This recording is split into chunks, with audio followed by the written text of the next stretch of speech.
안녕하세요, 여러분. 성공합시다. 혹시 여러분, 이건 정말 아니지 않습니까? 라면서 사회에 대해서나 어떤 사람에 대해서 또 공동체에 대해서 거룩한 분노를 가져본 적 있으신가요? 그런데 만약 그 뜨거운 정의감이 사실은 하나님 뜻하고는 아무 상관이 없는 진실이 교묘하게 왜곡된 나의 상처와 분노에서 왔다면 이거 너무 슬픈 일이죠. 오늘 그런 분노가 어떤 결말을 가지고 오는지 한번 본문에서 살펴보고 우리가 스스로 거룩한 분노라고 생각하는 그 모든 것들을 좀 조정하는 시간이 되면 좋겠어요. 자, 우리는 소위 레위 첩 사건을 보고 있는데요.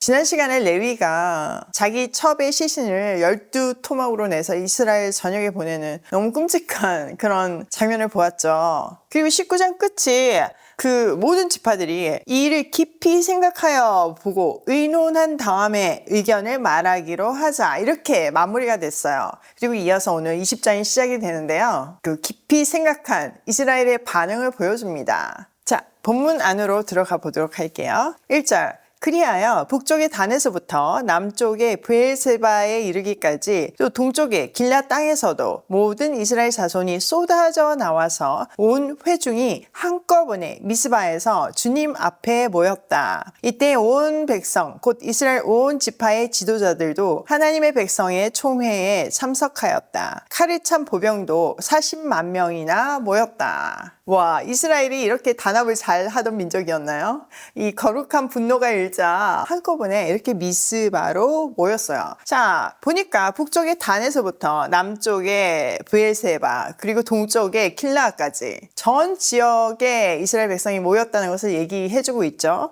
단에서 브엘세바, 이거는 우리나라 말로 하면 한라에서 백도까지, 그러니까 나라 전체를 통칭하는 이야기예요. 또 길앗도 동쪽 있잖아요. 요단 동쪽. 근데 그들도 제외되지 않고 다 왔다는 것을 얘기해 주고 있는 거죠. 자, 여기 보니까 모든 이스라엘 자손이 쏟아져 나왔대요. 그러니까 얼마나 분노했는지 그 느낌이 느껴지시죠? 그러면서 온 회중이 한꺼번에 미스바에서 주님 앞에 모였대요. 자, 한꺼번에 이 단어는 그냥 한 마음으로 이렇게 모였다, 이 얘기를 하는 거거든요. 근데 이 1절이랑 정말 똑같은 문장이 또 있어요. 11절에 있는데요. 그리하여 모든 이스라엘 사람이 하나같이 뭉쳐서 그 성읍을 치려고 모였다. 그러니까 정말 한 마음으로 기화를 칠 준비가 되었음을 보여주고 있어요. 게다가 그들은 그냥 아무 데나 모인 것이 아니라 주님 앞에 모였다고 얘기하고 있잖아요. 굉장히 거룩해 보여요. 주님 앞에 모였고 또 악을 제거하기 위해서 모였으니까 굉장히 의로운 행동같이 보이죠. 근데요, 진짜 중요한 것들은 다 빠졌어요. 위치적으로는 주님 앞에 모인 거이지만 그들은 단 한 번도 기도하지 않고 하나님의 뜻을 묻지 않아요. 그리고 이 연합은요, 회개가 아닌 분노의 기초를 두고 있었어요. 이들은 기브아의 증상, 끔찍한 성범죄에는 경악하고 있었지만요, 정작 이스라엘 전역에서 버젓이 자행되던 우상 숭배와 종교적 타락이라는 질병에는요, 어떤 감각도 가지고 있지 않았어요. 자, 여기에 보니까 지도자들도 다 모였고 그리고 칼을 찬 보병도 40만이나 모였대요. 하나님의 말씀이라는 기준이 없이 행해지는 이런 집단적인 열심과 분노가 얼마나 무서운 괴물이 될 수 있는지를 정말 보여주는 한 장면이죠. 자, 그 다음 어떤 일이 벌어지는지 한번 볼게요. 3절. 베냐민 자손은 모든 이스라엘 자손이 미스바로 올라왔다는 소식을 들었다. 그때 이스라엘 자손이 레위 사람에게 물었다. 이런 수치스러운 일이 어떻게 일어나는지 말하여 보시오. 자, 이까지 먼저 보면요, 베냐민 지파, 그러니까 첩을 죽였던 그 지파죠. 그 지파에게도 이 이스라엘이 모였다는 소식이 다 들렸어요. 그리고 이 모인 이스라엘 사람이 그 레위 사람한테 도대체 어떻게 이런 일이, 수치스러운 일이 일어나는지 자세히 얘기해보라고 얘기하죠. 거기에 이어서 레위가 설명을 하고 있는데요. 자, 4절. 그러자 죽은 여자의 남편인 그 레위 사람이 대답하였다. 나는 첩을 데리고 베냐민 사람의 땅에 있는 기바로 간 적이 있습니다. 하룻밤을 묵을 셈이었습니다. 그날 밤에 기바 사람들이 몰려와서 나를 해치려고 내가 묵고 있던 집을 둘러쌌습니다. 그들은 나를 죽이려 하였으나 나 대신에 내 첩을 폭행하여 그가 죽었습니다. 내가 나의 첩의 죽음을 토막내어 이스라엘이 유산으로 받은 모든 지역으로 보낸 것은 그들이 이스라엘에서 이처럼 음란하고 수치스러운 일을 하였기 때문입니다. 여러분은 모두 이스라엘 자손이 아니십니까? 이제 여러분의 생각과 대책을 내놓으십시오. 자, 모든 이스라엘의 리더들이 모인 총회에서 이 레위 사람은 자초지종을 얘기하죠. 그러나 그의 증언은요, 진실을 교묘하게 왜곡하고 있어요. 자, 마치 그의 이야기를 들으면 기바에 있는데 사람들이 몰려하고 그것까진 맞죠. 근데 이제 자기를 죽이려고 했으나 대신 첩이 죽었다 이렇게 얘기하고 있잖아요. 자기를 죽이려고 하다가 첩을 폭행해서 첩이 죽었다 이렇게 얘기하고 있잖아요. 근데 실제는 뭐예요? 네, 뭐 이들이 몰려온 건 맞아요. 그런데 이 레위를 나오라고 했는데 안 나가죠. 그리고 자기가 살기 위해서 자기 손으로 정말 도망치는 절교하는 그 연약한 여인, 자기 보호 아래에 있는 자기 첩을 붙잡아서 내줬다고 성경은 기록하고 있잖아요. 근데 그 말은 싹 안 하고 있는 거죠. 근데 지금 레이는요, 자기를 막 굉장히 극적으로 좋게 만들어서 죽음의 위협에서 살아남은 무고한 피해자이자 아내를 잃은 슬픈 남편으로 둔갑시키고 있어요. 그는 자신의 책임을 철저히 회피하고 이스라엘 전체의 분노를 자신의 개인적인 복수를 위한 도구로 선동하고 있는 거예요. 그런데요, 이 이스라엘 공동체는요, 이 거짓 증언을 분별할 영적인 능력이 없어요.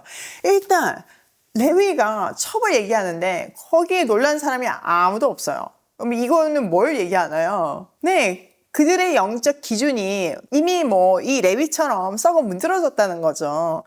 레위가 첩이 있다는 사실이 아무렇지도 않은 시대가 열렸다는 거예요. 조금 더 와닿게 생각해 보세요. 목사님이 첩이 있어요. 근데 그게 다 그렇기 때문에 우리가 들었을 때 아무렇지도 않은 이런 시대, 이거 너무 끔찍한 시대 아닌가요? 그런 시대에 이들은 살고 있었다는 거죠. 왜 그랬나요? 네, 맞아요. 사사기 저자가 계속 반복해서 고발하고 있는 것처럼 그 시대에 그들 마음에, 그들의 삶에 하나님이 없었기 때문에 자기 기준에 옳은 대로 살았기 때문이에요. 말씀이 기준이 아닌 자기 기준이 되다 보니까 조그만 자극에도 휩쓸려 다니고 또 이런 거짓 증언도 분별할 수 있는 힘이 없었던 거죠. 자, 8절. 그러자 모든 사람이 한꺼번에 일어나서 외쳤다. 우리 가운데서 한 사람도 자기 장막으로 가서는 안 된다. 아무도 집으로 돌아가서는 안 된다. 이제 기바 사람들에게 우리가 할 일은 이렇다. 제비를 뽑아 그들을 치자. 이스라엘의 모든 지파에서 100명마다 10명을, 1000명마다 100명을, 10,000명마다 1000명을 뽑아서 그들에게 군인들이 먹을 양식을 마련하게 하고 군인들은 베냐민 땅에 있는 기바로 가서 기바 사람이 이스라엘 안에서 저지른 이 모든 수치스러운 일을 벌하게 하자.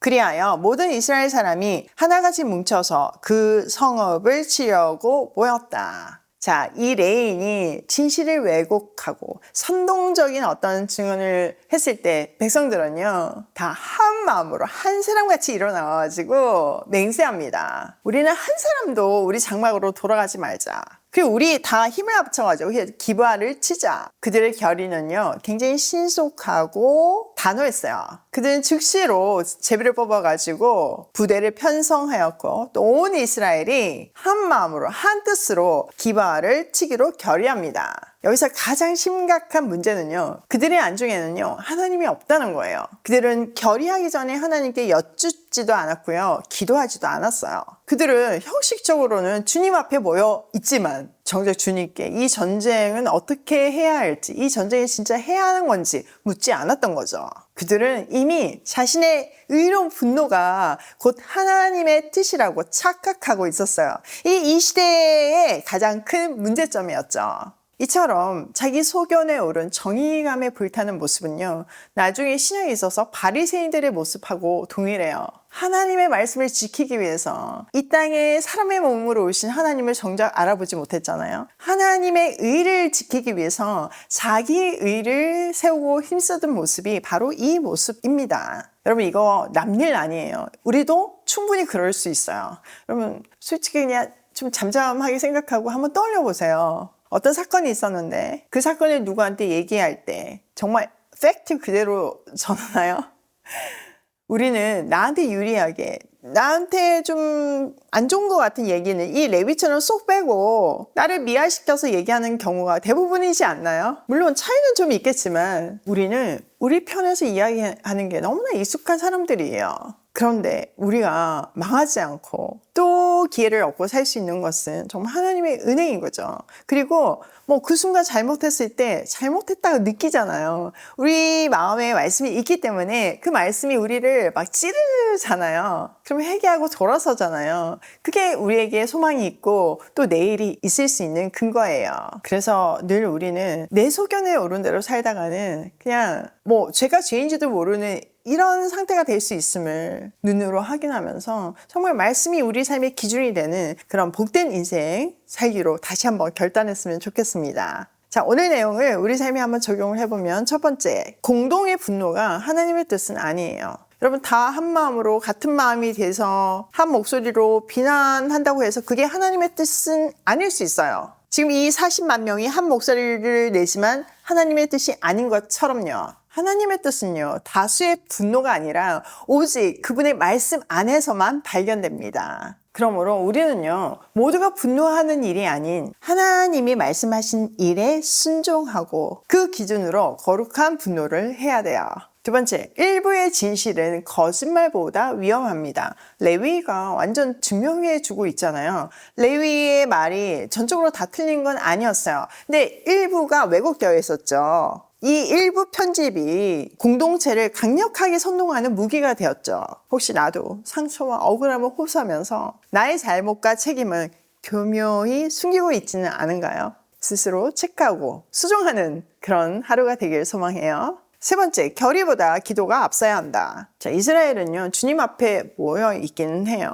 그렇지만 주님의 뜻은 한 번도 묻지를 않고 모든 것을 결정하죠. 우리도 마찬가지예요. 우리도 하나님 앞에 모여 있다고 얘기하면서 이미 정해놓은 결론을 하나님께 통보하고 있지는 않은지 살펴봐야 돼요. 진정한 기도는요, 나의 결의를 관철시키는 것이 아니라 나의 결의를 내려놓고 하나님의 뜻을 묻는 것에서부터 시작돼요. 오늘도 나의 모든 하루가 하나님 앞에서 시작되길, 그리고 하나님의 뜻이 내 삶을 통해서 이루어지길 소망하며 고고싱해요.